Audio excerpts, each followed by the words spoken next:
Good morning, children. Welcome back to E-Class of Social Science. Let us continue with part 3 of chapter number 1.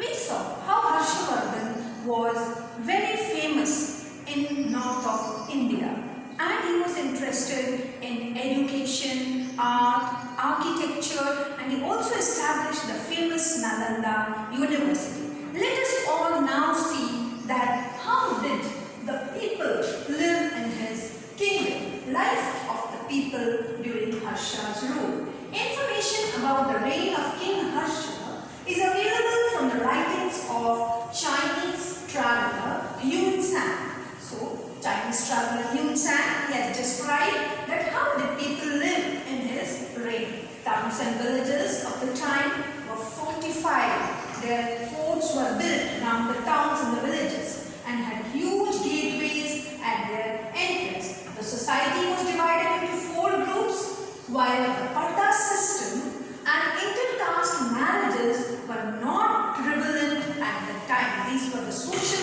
evils. The custom of sati, child marriages and polygamy had started by them. These evil system had started.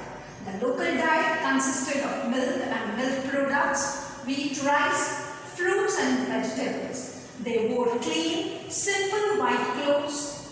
Men wore dhotis and women wore saris. So that was the traditional dress of the men and the women. Their ornaments, rings, bangles, bracelets, necklaces were made from flowers.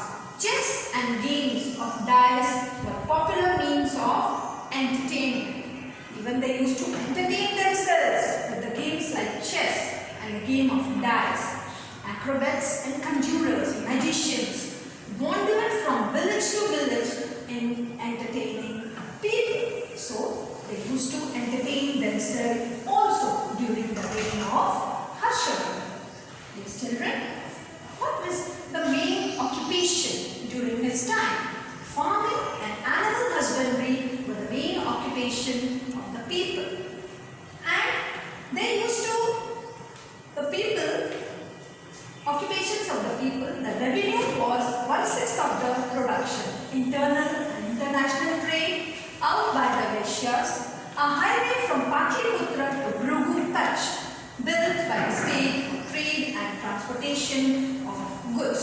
So a highway was built for the transportation of goods. Gold and silver coins were used for commercial transactions. Ornaments, statues, ivory and carved wooden pieces were also exported from India.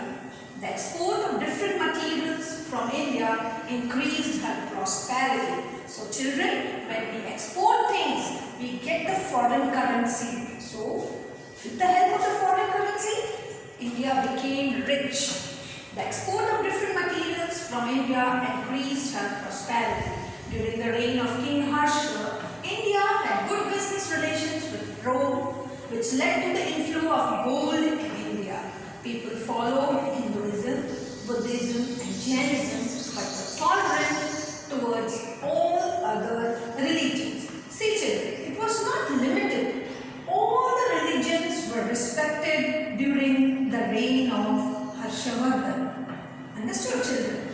Let us come and see the map of India, where his empire prevailed and how did Yun San came to India. Yes children, this is the Chinese traveller who has written about King Harsha's rule. Yun San, he came to India. He was born in 1629, lived up to 1645 in India. The Chinese traveller Yun San visited India during Harsha's reign and studied Buddhism at Nalanda for 5 years.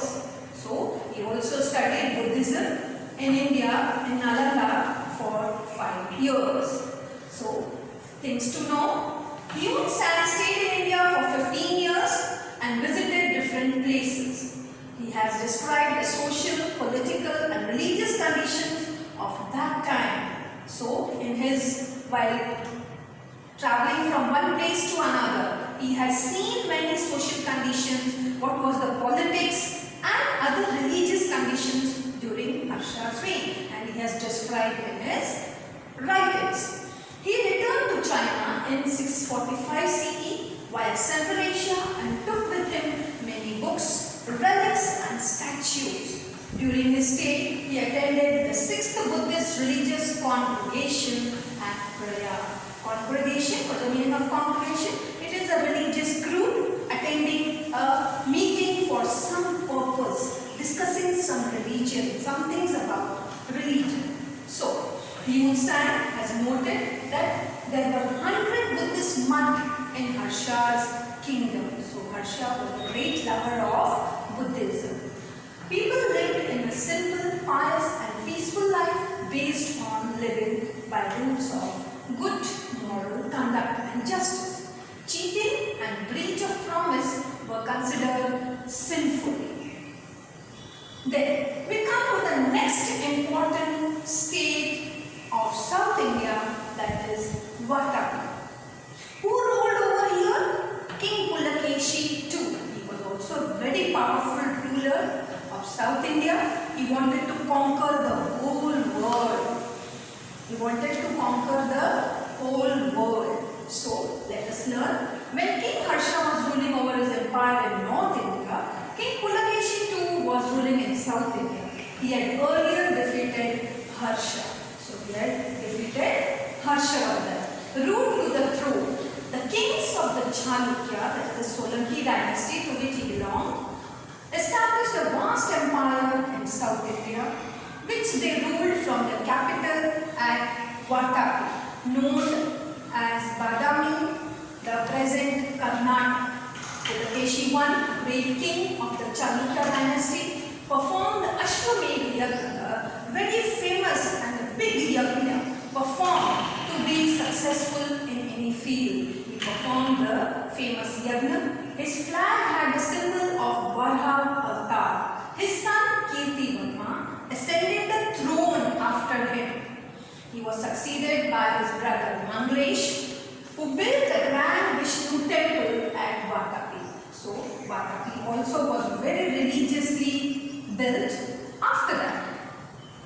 Then, after him, the righteous Pulakeshi II became king and ruled over the empire for about 30 years. So, Pulakeshi II also ruled his empire for about 30 years. So, children, let us see how was his rule. Pulakeshi was a valiant king who won many battles. His first victory was over Lat, that is in South Gujarat, followed by his win over the Gurjars, that is in the North Gujarat. He gained control over the Vengi region that lay between the rivers Krishna and Godavari in south of India, and also acquired Andhra Pradesh. So, earlier as discussed, Pulakeshi was the powerful ruler of South India. So, he conquered these places. The armies of Harshavardhan and Pulakeshi II fought a great battle near river Narmada in which the former was defeated. Who was defeated? Harshavardhan was defeated. This halted Harsha's expansion towards South India, and so the empire of Kannauj would not extend beyond Narmada. So Harsha could not extend his empire beyond Kannauj. So he has to stop his expansion. Pulakeshi II was not only a great warrior but also a lover of arts. The cave of Vatapi and Dharapuri were built during his reign. So, as far as art and architecture is concerned, children, they also developed during his reign. He was also a lover of arts. The famous cave murals of Ajanta were also painted at that time. In his travels, Yun San visited the court of Pulakeshi II and has given a vivid account of its grandeur. His court was grandly set upon. There were ministers in his court. The kings of the Chalukya dynasty were followers of Hinduism.